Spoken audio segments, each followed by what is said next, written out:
할렐루야, 오늘 아침도 말씀으로 큰 은혜 받는 시간이 되길 원합니다. 우리는 때때로 상황과 감정이 흔들릴 때가 있습니다. 그럴 때는 예배를 드려도 우리의 마음이 자꾸만 콩밭에 가게 되는 것 같아요. 코로나19로 인해서 나라 경제뿐만 아니라 개인의 삶이 많이 어려운 것 같습니다. 연극업계에서 일하는 친구의 경우를 보니까 공연이 다 캔슬이 되어서 몇 달 동안 휴식을 취하고 있어요. 취업을 준비하는 어떤 아는 분은 항공사 승무원을 준비 중이신데 아예 모집 공고가 올라오지도 않습니다. 일감이 줄고 또 회사가 폐업을 하고 지인들 가운데서 이런 어려움에 처한 분들을 볼 때 마음이 참 아플 때가 있어요. 아마 대부분 어려운 시기를 보내고 있는 것 같습니다. 하지만 우리가 환경이나 상황에 흔들려서는 안 됩니다. 예배 생활에 무너져서는 안 되고 우리의 신앙이 퇴보해서는 안 돼요. 환경을 뛰어넘어야 됩니다. 환경 위에서 그것들을 다스려야 돼요. 하나님의 자녀, 그리스도인은 그런 존재입니다. 하나님의 형상을 받았고 세상을 다스리라 하나님께서 그 사명을 우리에게 주셨습니다. 오늘 말씀을 살아내는 분별력이라는 제목으로 아침을 시작하려고 합니다. 우리에게 처해 있는 상황과 환경 가운데서 우리가 무엇을 따라가고 어떤 음성을 들으며 승리할 것인가, 그것을 깨닫는 은혜의 시간이 되길 원합니다. 2절입니다. 내 하나님 여호와께서 내게 주시는 어느 성중에서든지 너희 가운데 어떤 남자나 여자가 내 하나님 여호와의 목전에 악을 행하여 그 언약을 어기고 3절입니다. 가서 다른 신들을 섬겨 그것에게 절하며 내가 명령하지 아니한 이럴 성신에게 절한다 하자. 이스라엘 백성들이 가나안 땅에 들어가서 지켜야 할 명령 중 가장 중요한 것은 나 외에는, 하나님 외에는 다른 신들을 내게 있게 하지 말지니라 였어요. 그런데 이제 그 명령을 어겼을 때 어떠한 조치를 취할 것인가? 성경은 말합니다. 반드시 죽여라. 너희 중에 악을 제하라는 거예요.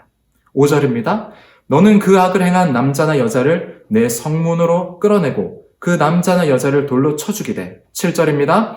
이런 자를 죽이기 위하여는 증인이 먼저 그에게 손을 댄 후에 뭇 백성이 손을 댈지니라. 너는 이와 같이 하여 너희 중에서 악을 제할지니라. 하나님의 명령을 어길 때는 강력하게 징계를 하시겠다는 거예요. 가나안 땅, 젖과 꿀이 흐르는 땅으로 알려졌지만 사실은 굉장히 척박한 땅입니다.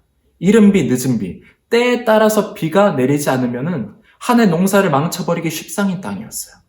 그래서 가나안 민족들은 풍요의 신, 비를 내리게 하는 신들을 섬겼습니다.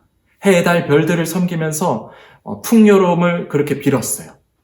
이스라엘 민족들이 가나안 땅에 정착했을 때 봤던 가나안의 종교들, 화려한 신전이 세워져 있었습니다. 화려한 제사의식들이 있었어요. 거기에 눈이 갈 수밖에 없는 겁니다. 이제 겨우 노예 생활을 벗어난 자신들보다 월등한 문명을 이룩한 가나안인들의 삶을 볼 때 부러워할 만한 거예요. 종교, 제사의식, 신전들, 척박한 땅에서의 풍요로운 삶을 간절히 추구할 수밖에 없었던 그들은 가나안의 종교를 선택할 만한 겁니다. 그래서 강력하게 오늘 말씀을 통해서 하나님께서는 이스라엘 백성들에게 경고를 하시는 겁니다. 마치 어린아이가 찻길로 뛰어들어갈 때 부모님 입장에선 큰 소리를 외쳐서 가면 안 돼! 조심해야 돼! 이렇게 외치는 것처럼 오늘 말씀을 통해서 이스라엘 백성들이 이제 당면하게 될 가나안에서의 삶에서 너희 조심해야 돼! 그것을 경고하시는 거예요. 그들을 따라갈 필요가 없다! 너희의 풍요, 너희의 평안은 가나안의 신들이 주는 게 아니다! 그것을 알려주시는 겁니다. 2절을 다시 보겠습니다. 내 하나님 여호와께서 내게 주시는 어느 성중에서든지 그렇게 말을 하고 있어요. 여호와 하나님께서 주신다는 겁니다. 너희가 살아갈 모든 성을 하나님이 주신다. 너희 삶의 필요를 하나님께서 주신다는 거예요.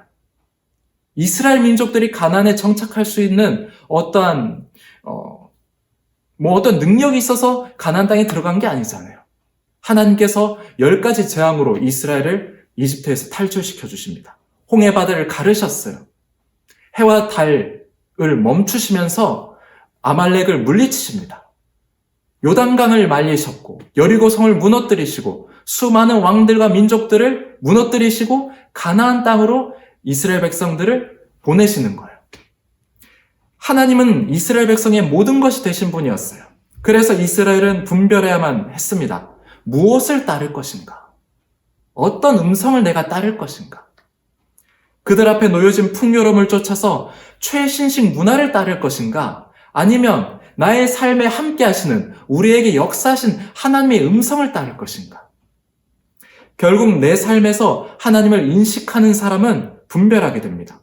하나님께서 나에게 주신 은혜를 기억하고 하나님께서 나에게 하실 일을 기대하는 사람은 분별하게 돼요. 그저 되는 대로 살지 않습니다.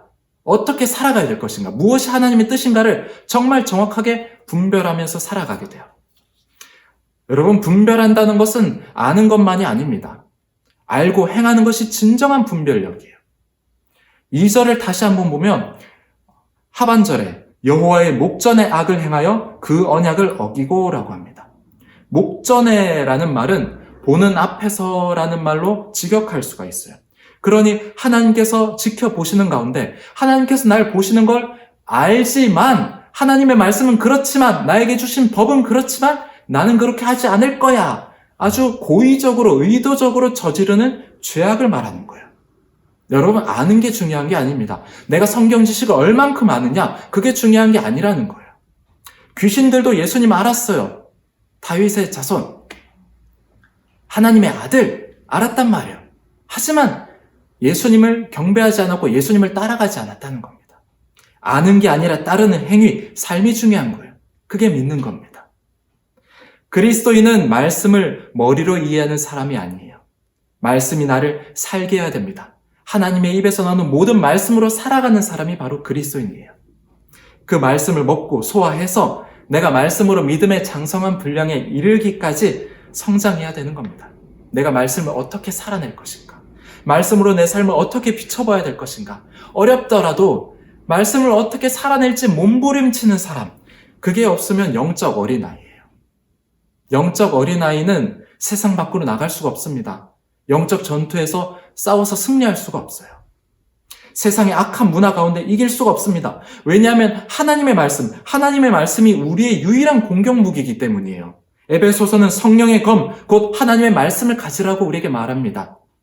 무기를 들 힘이 없는데, 내가 무기를 알지 못하는데, 말씀을 지키지 못하고 행하지 못하는데 어떻게 싸울 수가 있겠어요? 그러니 넘어질 수밖에 없는 겁니다.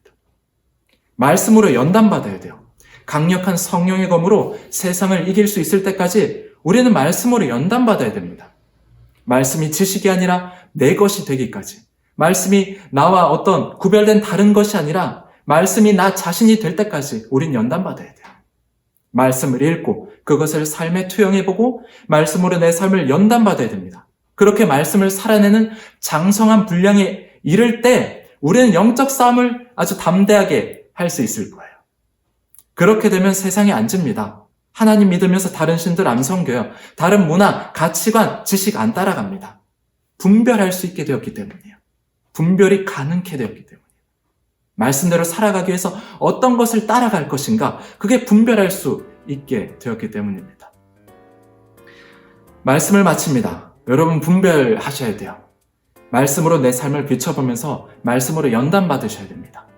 그래서 성령의 검, 하나님의 말씀으로 우리에게 어떠한 상황과 환경 가운데서도 이겨낼 수 있는 그런 분별력을 갖춘 모든 청함의 성도님들 되시기를 간절히 축복합니다.